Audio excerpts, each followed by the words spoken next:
it's Kaylin here at Full Purpose and Heart, and I wanted to come at you today with a resource video that's going to show you one of the resources that I've selected for my second grader in our upcoming homeschool year. So if you're interested in checking it out, this video is going to be highlighting this daily 6-trait writing grade 2, and this is an Evan Moor publication, and so you can get it at evanmoor.com. And we're going to get through this book, and I'll show you a little bit about why I chose it and why I think it's going to be a good resource for us for this upcoming school year. So if you're interested in checking out and looking a little bit more into this book, let's go ahead and get started.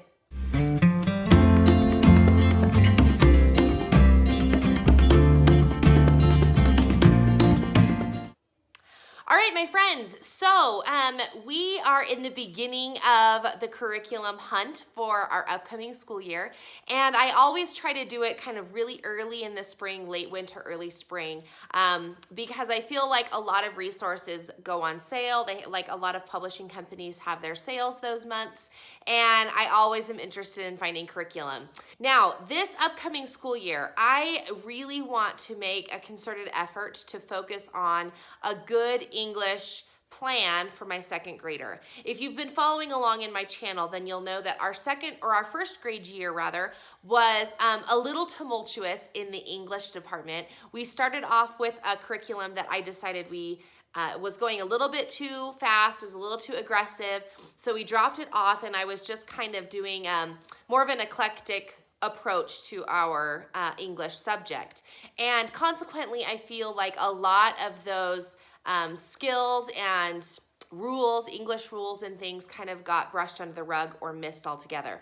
So I feel like we've got a lot of holes in our English curriculum. So this upcoming school year, I've been really focusing and trying to research a lot on how to find a good English curriculum that's going to fill in some of those holes. One of those holes being writing. So I've looked at a lot of different curriculums, and I wanted to have something that was going to feed a creative writing idea, as well as teaching just the idea of writing in general. Not spelling, not phonics or English rules, but writing. How do you write a cohesive sentence? And my second grader really, well, he's first grade now, he really does enjoy writing stories and drawing pictures that go along with those stories. So a couple Evan Moor resources that I have looked at, that I'm looking into wanting to purchase, are their Write and Draw series. But in addition to that, I decided I wanted to pick up this resource. So as a part of the Write and Draw series, you draw a picture and then you write a story. And my first grader is having a really hard time developing story ideas. So that's what I really wanted to focus on. And I think that this is a really awesome tool that gives you, as you can see, it's got 5 days. So there's 5 lessons that you can go through each week. And it kind of breaks it down into a really easy, very digestible flow, so that it's easy for a student to be able to pick up how to write a good story. So here's how this book is laid out. Let me just show you really quick, because sometimes when you go online and you look in the book, it's hard to really get a grasp of what it is that is available in that resource. So sometimes I turn the camera around for these, but this particular one, I'm just going to show you the pages and tell you a little bit about them, okay? So in the front, as always, there's going to be like just the how to use this book kind of information. So you can see this here. And all of the pages have pictures of what the student pages look like, so you can correlate it really well. Now, this isn't a duplicated book. You don't have to duplicate the pages. I know as a homeschooler, for me, sometimes I can't be bothered with copying the pages and putting them into my student's book. You can rip them out. However, they are back to back. So it would probably be a little bit better if you did copy them and rip them out. But I'll show you an example here. This is the lesson plan for this particular week. And on this page, on the back of this page is the student text or the student work text. So, you know, you could copy that just so that the answers aren't on the pages. So you may want to copy it, but it's not required. If you're sitting with your student, you can just open the book and do the pages with your student, okay? So that's kind of a benefit, is that you don't have to copy the pages if you don't want to, or if you don't have a copier available to you.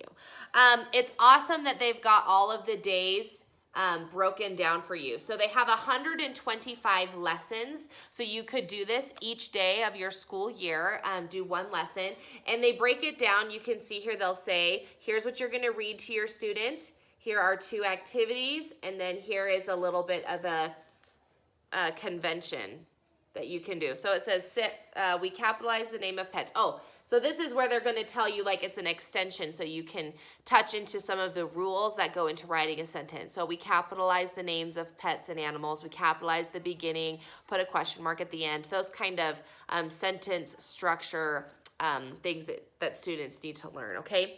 So then you finish that thing, and the page, as you can see, they've put the student text right next to your directions, so you know what your student is looking at, you know what your student should be writing, you have ideas or suggestions that you can give.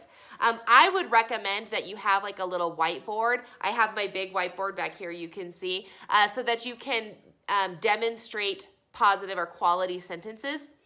The first topic here, or the first unit, is about what makes a good topic. And so you'll want to demonstrate that, and that's why I have my big whiteboard up here, so that I can demonstrate that.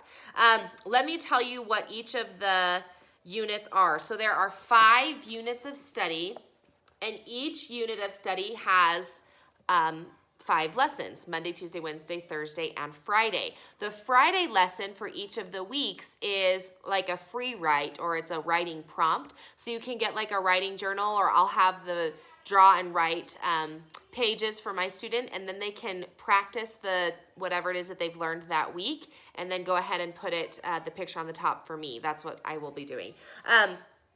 So anyway, you have 5 weeks in each of these units, and each week has 5 lessons, okay? So the first one is talking about ideas and developing an idea, and how each story is going to have a good cohesive idea that's very centered, and it's not just like floating around. So some of the examples they give is like, if you're writing a story about school, then you want to make it more descriptive. Instead of just saying like, I went to school, then the topic needs to be something like, at school we had the spelling bee in our class 1. That's a lot more.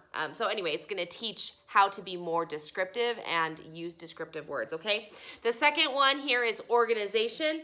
So it tells you how to put things in order: the beginning of the story, the middle of the story, the end of the story, how to group things together if they're the same or different, and put them in the same parts of the story, okay? The next one here is word choice. So it's going to be teaching adjectives, nouns, strong verbs, and describing actions. So is it, anyway, using descriptive words. Unit 4 is sentence fluency here. So we're going to be talking about how to write a sentence, how to write longer sentences, how to fix run-on sentences, combine choppy sentences, and then the review is at the end there. And then the last one is the type of voice. So you have formal voice or informative voice, using different writing styles, mood, and writing from a different point of view. So anyway, I think it's going to be really awesome, because it's going to show my student a little bit about how to develop an actual sentence and develop an actual story. So I'm looking forward to that. Now, I will turn my camera around here really quick, and I'm going to flip through some of these pages so you can see the types of topics and how they kind of lay it out. So you can see if this is a resource that you would be interested in grabbing for your own self. Okay, let's do that.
resource. Hopefully it will be able to, we'll use it each day of the school year, and I'll actually do it as a part of like our circle time. And I'll have to do another video in the future that's going to talk about how I'm going to be setting up our new school year, since a lot of the dynamics of our schoolroom are going to be changing. So stay tuned for that in coming months. But in the meantime, I'm excited to use this. I'm excited to see how it kind of flows with our student as we begin to learn how to write good stories, good sentences, and all that good stuff that goes with writing. So anyway, hopefully you found this video useful and helpful. Check the description box below and I will put a link for this particular resource as well as all Evan Moor resources. I'm on a huge Evan Moor kick right now. I'm really loving the resources that they're putting out for, they have all different grade levels. So even this particular one has grade levels K up through 6. So I chose grade 2, but if you have a student at a different age, then just check those and you can develop those sentences or those writing skills from the kindergarten age all the way up through 6th grade. So it's a really great resource. Make sure you check them out. Again, the description box below will have that link for you. Thanks so much for tuning in, and we'll catch you in another video.